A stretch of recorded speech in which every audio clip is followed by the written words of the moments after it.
Jika engkau ingin mendapatkan kemuliaan yang tidak rosak, maka jangan membanggakan kemuliaan yang rosak. Yani sekiranya engkau menginginkan kemuliaan yang kekal abadi, yang tidak akan terpadam sampai bila-bila, maka janganlah engkau merasa mulia dengan sesuatu yang rosak binasa. Kalam hikmat ini sekalipun pendek, tapi cukup bererti untuk kita sebagai Muslim. Fakta yang ingin disebutkan sangat ringkas, tapi nilainya sangat tinggi. Kerana kalam hikmat ini menyentuh tentang kemuliaan. Semua orang menginginkan kemuliaan. Tidak ada orang yang menginginkan kehinaan. Sama ada dalam kehidupan duniawi atau kehidupan di akhirat nanti. Semua orang ingin mulia. Semua orang ingin mendapat kedudukan yang tinggi dan baik dalam kehidupan dunia ini, demikian juga kehidupan selepas mati.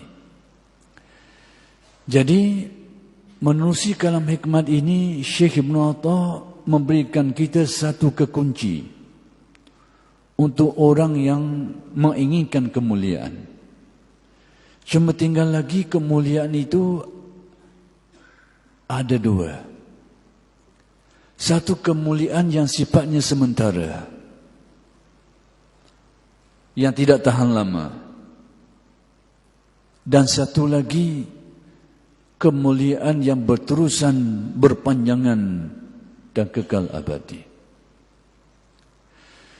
Kemuliaan yang sifatnya sementara itu, sekiranya kemuliaan itu berpunca daripada sesuatu yang juga bersifat sementara. Sekiranya kemuliaan itu berkait dengan sesuatu yang bersifat sementara, maka kemuliaan itu juga sifatnya sementara. Manusia merasa mulia dengan bermacam-macam perkara. Merasa mulia dan dimuliakan dengan bermacam-macam perkara. Ada orang merasa mulia dengan nama dan dimuliakan bila memiliki nama-nama yang tertentu. Ada jolokan-jolokan tertentu, ada pangkat-pangkat tertentu. Ada orang merasa mulia dengan semua ini dan dimuliakan dengan nama ini. Lebih-lebih lagi sebelum nama asli kita yang diberikan oleh ibu kita tu, yang diberikan oleh mak ayah kita tu, ada 2-3 nama lagi sebelum tu ditambah itu ini macam-macam lagi lah. Orang masih mulia dengannya dan dimuliakan. Tapi berapa ramai yang mendapat kemuliaan dari jenis ini yang diingati sampai bila-bila? Jarang sekali kita temui. Semasa hidup, ya dia muliakan. Tapi dah mati lagi. Tengah mepeh dah orang atas kata, orang dah ingat dah. Orang tak kenal dah. Sudah hilang nilainya. Orang pun dah ingat, orang pun dah pandang. Tengok sihat segau-megau, mungkin orang tengok lagi lah. Tapi tengok mata dah apa nak nampak, telinga dah apa nak dengar, jalan apa nak boleh, orang dah apa nak ingat. Sebulan orang ingat, 2-3 bulan tak ada. Kerana dia berkait dengan sesuatu yang sifatnya juga sementara. Ada orang merasa mulia dengan harta kekayaan dan dimuliakan kerananya. Tapi dalam kenyataan hidup seringkali terjadi orang yang asalnya kaya lepas tu jatuh miskin merempak. Banyak kejadian-kejadian. Paling lama pun berakhir dengan kematian. Semua itu menjadi habuan untuk orang lain. Jadi mungkin manusia mendapat kemuliaan ini dan dimuliakan kerananya. Tapi setelah semua ini sudah tidak menjadi miliknya lagi, dia dilupakan. Tidak diingati lagi. Ada orang mulia dengan nasab keturunan, dengan bangga dan nasab keturunan, merasa mulia kerana bernasab dengan nasab ini. Lebih-lebih lagi, nasab itu nasab dari silsilah orang mulia, orang yang ada kedudukan, orang yang ada pengaruh, merasa mulia dengannya. Tapi juga bersifat sementara. Jadi kalau kita perhatikan sebab-sebab yang memberikan kemuliaan kepada manusia itu banyak yang sementara sifatnya. Pangkat kedudukan, jawatan, harta benda, nasab keturunan, anak pinak, semuanya bersifat sementara. Jarang sekali orang yang mendapat kemuliaan dengan sebab-sebab ini kekal kemuliaannya berkurun-kurun lamanya. Tak ada.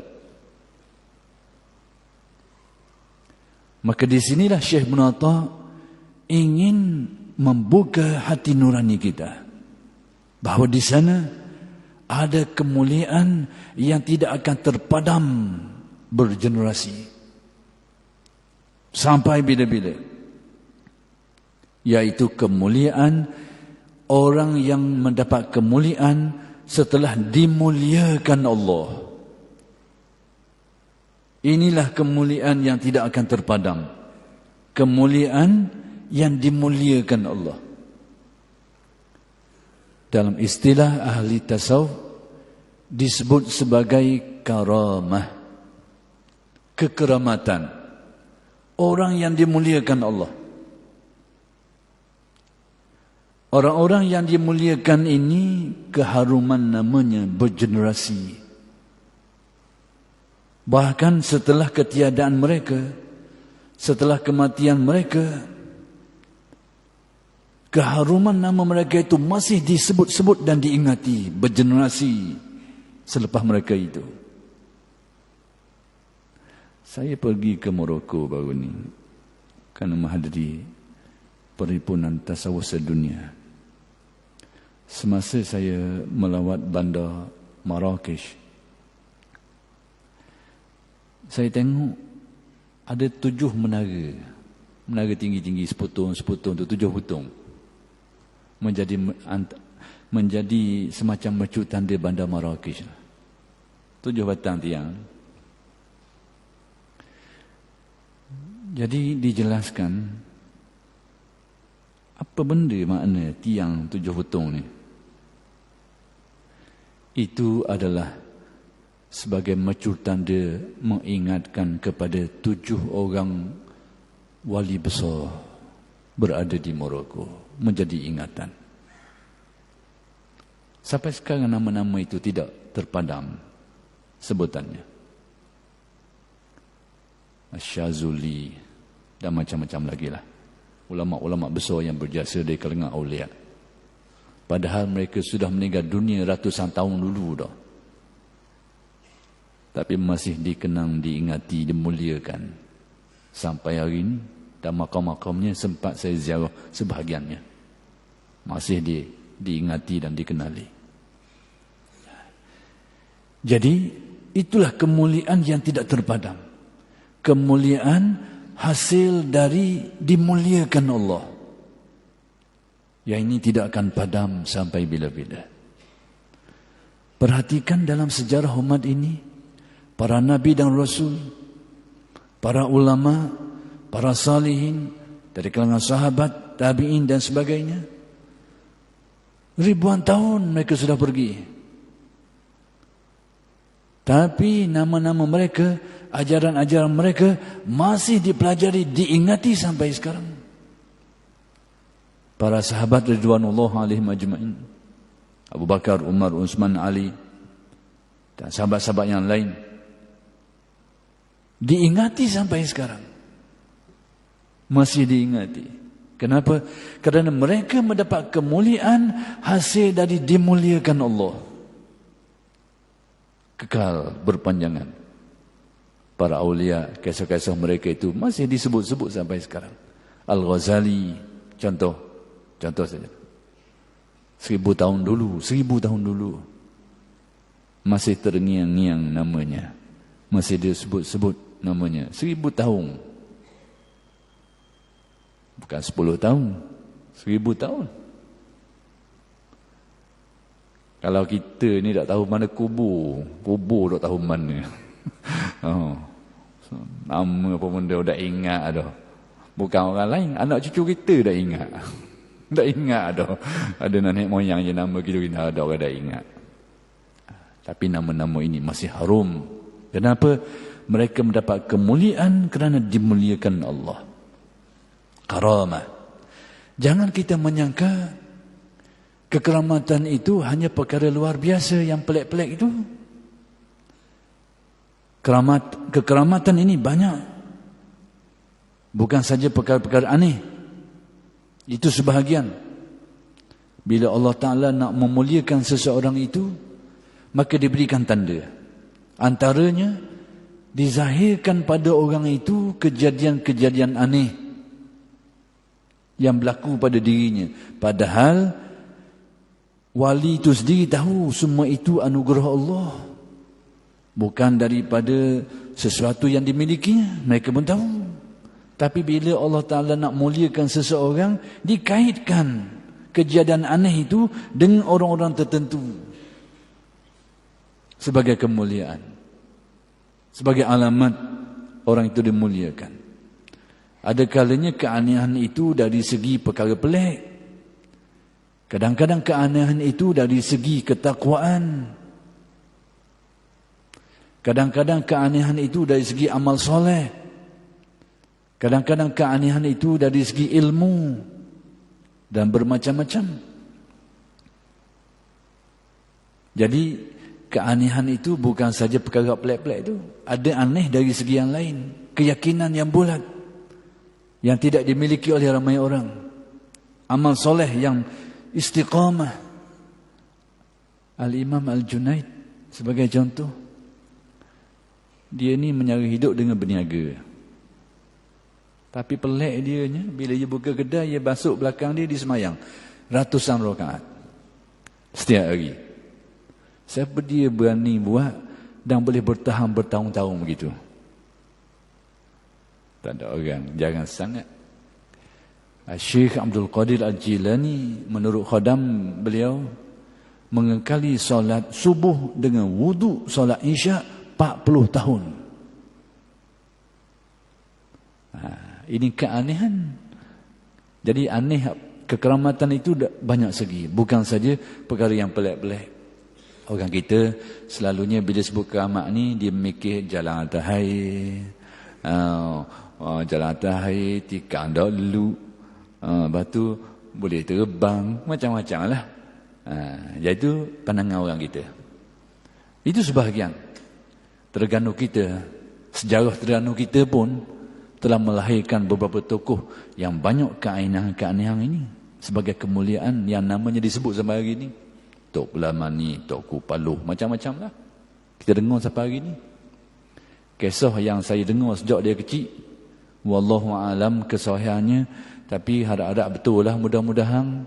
Bagaimana Tok Lamani balik ambil buah durian, ada kapung dia, sedangkan dia duduk Mekah masa tu. Wallahu alam. Ini cerita lisan. Bahkan ada sebahagian daripada kisah-kisah ini ditulis seperti kekeramatan Tok Kupaluh. Mak Saleh pun tulis. Bukan saja orang Melayu. Orang putih pun tulis. Play. Cuma ia dinilai sebagai beratu. Bukan nilai sebagai keramat. Beratu, orang beratu. Tak kira lah. Tapi benda tu aneh. Dan bermacam-macam. Kemuliaan Allah. Jadi manusia dimuliakan oleh Allah dan kemuliaan ini berterusan sampai bergenerasi. Tidak padam-padam. Tinggal lagi sekarang, bagaimana nak dapat kemuliaan itu? Kemuliaan yang tidak padam-padam ini, bagaimana kekuncinya? Apa kuncinya? Bagaimana caranya? Kata Syekh Munata, pendek saja kalam hikmatnya.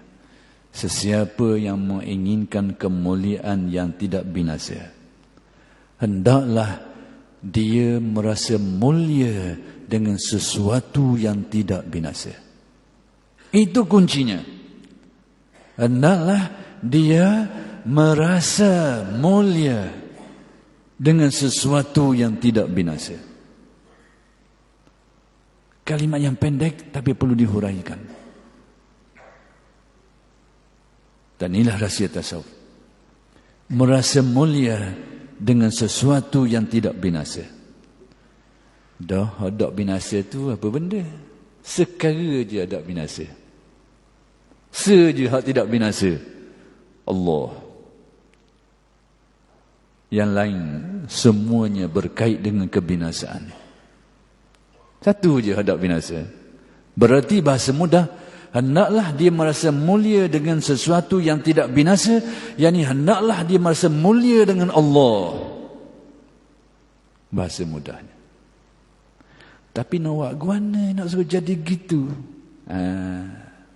Nak buat guana agaknya suruh jadi gitu. Merasa mulia dengan Allah. Perhatikan, merasa mulia bukan mengetahui. Kalau mengetahui kemuliaan Allah, sudah lama kita tahu. Sudah lama kita tahu. Kita mengaji kitab, ngaji Usuluddin, ngaji itu, kita tahu yang maha mulia, Al-Karim, Allah. Tapi Syekh beritahu bukan hak tu. Bukan itu yang diberitahu. Hendaklah merasa mulia dengan Allah. Bukan mengetahui kemuliaan, tapi merasa mulia. Bagaimana hati manusia boleh merasa mulia dengan Allah? Hati akan merasa mulia bila mata hati itu terbuka. Hati seseorang akan merasa mulia dengan Allah setelah mata hati itu yang dinamakan basirah dapat melihat jalaluhu wa jamaluhu wa kamaluhu.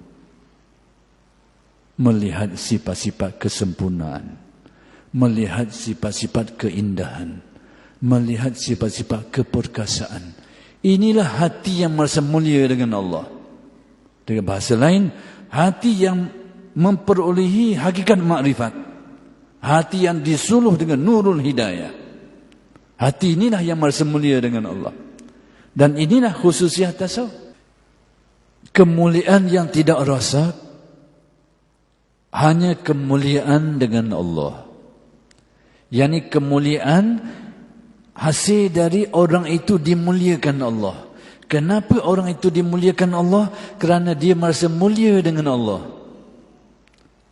Dan bahasa yang lebih halus lagi, orang yang cuba mendekatkan dirinya kepada Allah sehingga hatinya jadi dekat dengan Allah, lalu dimuliakan Allah. Inilah orang yang akan mendapat kemuliaan yang tidak akan padam. Bersandar diri kepada Allah, berpaut hati hanya kepada Allah, tidak kepada yang lain. Jadi semua benda-benda ni urusan dalaman manusia. Tepat orang tak nak tengok belaka ni. Dah siapa dia tahu? Hati kita berpaut kepada Allah atau berpaut kepada benda lain, tak ada orang tahu. Sebab itu hal ini menjadi rahsia antara seseorang dengan Allah. Sebab orang tak tahu. Disebut rahsia itu sebab orang tak tahu. Kalau orang tahu rahsia benda lagi, tak ada rahsia tu. Kira rahsia sebab orang tak tahu. Jadi istilah rahsia dan tasawuf tu banyak maknanya. Antaranya yakni ehwal hati dalam hubungan seseorang dengan Allah. Ikhlas hatinya, khusyuk hatinya. Dah siapa dia tahu? Saya ambil jubah 2-3 lapis, pakai serban besar, buat tukar sejalan, buat dorong. Oh, kata ikhlas orang ni. Orang akan kata lalu. Tapi orang tak tahu dah hati saya ke mana. Buat jalan dorong, macam nak keboh itu. Orang kata ni ikhlas. Wali besar kali ni. Orang akan kata lalu. Tak payah. Sebab pelik sikit daripada orang. Jadi lalu. Tapi hakikat sebenar orang tak tahu. Kenapa? Kerana bahagian rahsia ni, asrar. Muamalah hati seseorang dengan Allah menjadi rahsia antara dia dengan Allah. Dalam hadis, al-ikhlasu sirri. Hakikat ikhlas adalah rahsiaku, kata Allah. Auda'tuhu qalba man ahbabtu min ibadi. Aku letak benda ni, aku campur dia dalam hati orang yang aku kasih dari kalangan hamba-Ku. Menjadi rahsia antara dia dengan Allah. Sebab tu tasawuf ni banyak bahagian rahsia. Rahsia tasawuf, yakni khususiah tasawuf adalah bersifat rahsia hubungan seorang dengan Allah Subhanahu wa taala. Ini pernah berlaku dulu zaman Syekh Abdullah Al-Mubarak, tabi'in yang terkenal. Nak beritahu benda ni, benda yang orang lain tak nak baca. Tapi ilmu hok main dalam hutang, hok main dalam arak tu rahsia kok kadang-kadang. Tapi tu jangan pakai lah ilmu black-black gitu tu. Jadi itu ada tempat yang keliru. Akhir sekali kerana adanya pesen-pesen gini lah menyebabkan orang takut belajar tasawuf. Ada istilah yang sama, dekat-dekat, tapi tidak serupa. Menyebabkan bila yang ini timbul masalah, habis. Termasuklah ajaran-ajaran tasawuf yang murni sifatnya pun orang kata dak molek belaka. Ini berlaku zaman ketika Abdullah Mubarak berada di Mekah. Kemarau masa tu, kemarau panjang. Air tak ada. Ramailah masing-masing melaksanakan solat istisqa, nak minta turun hujan. Tapi dengan takdir Allah tak turun-turun juga hujan. Tak turun juga. Sehingga suatu hari Abdullah bin Al-Mubarak ini di jalan kebetulan bertemu dengan seorang berkulit hitam yang sedang bersolat lalu berdoa kepada Allah dengan menyebut beberapa kalimat. Tiba-tiba saja mari hujan dak sekarang. Mari hujan. Jadi Abdullah bin Al-Mubarak ni tengok pelik orang ni. Dia tengah ikut. Dia nak ikut orang ni gimana. Jadi dia mengekori orang ni. Rupa-rupanya dia balik ke sebuah rumah, dia adalah seorang hamba di rumah tu. Dia ada tuang. Dia ada tuang yang memiliki dia. Dia seorang hamba. Jadi Abdullah Al-Mubarak ni, bin Al-Mubarak ni bila tahu gitu, esok cadang nak pergi beli.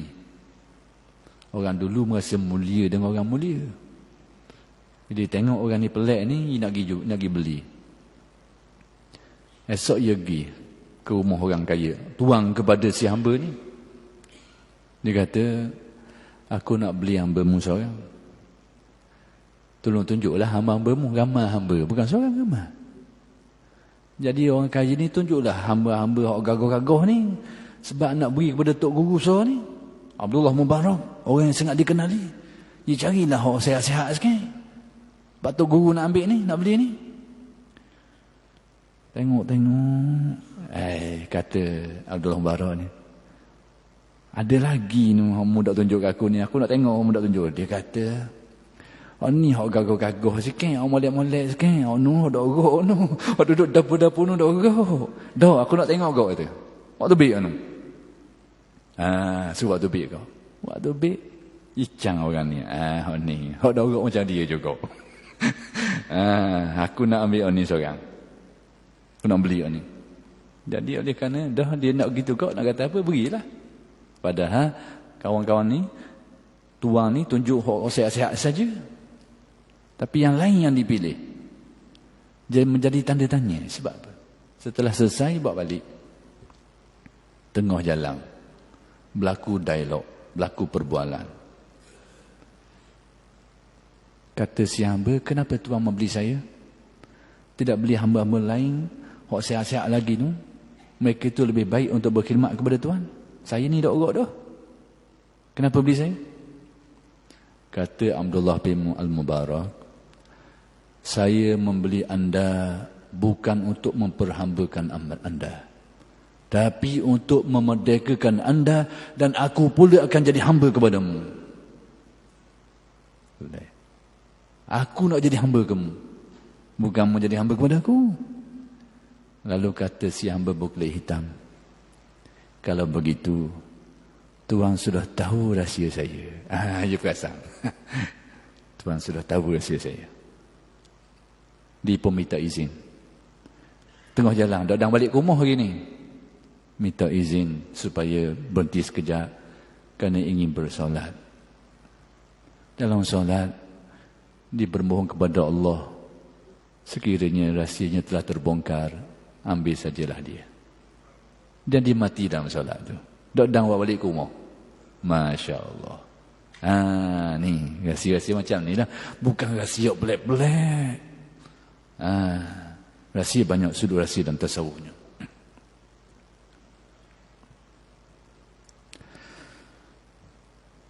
Adapun jika berbangga dengan kekayaan, dan manusia selalu berbangga dengan ini, kebangsaan, nasab keturunan, kedudukan, pangkat, darjat dan sebagainya, maka semua itu palsu, kata yang mensyarahkan kalam hikmat ini. Palsu.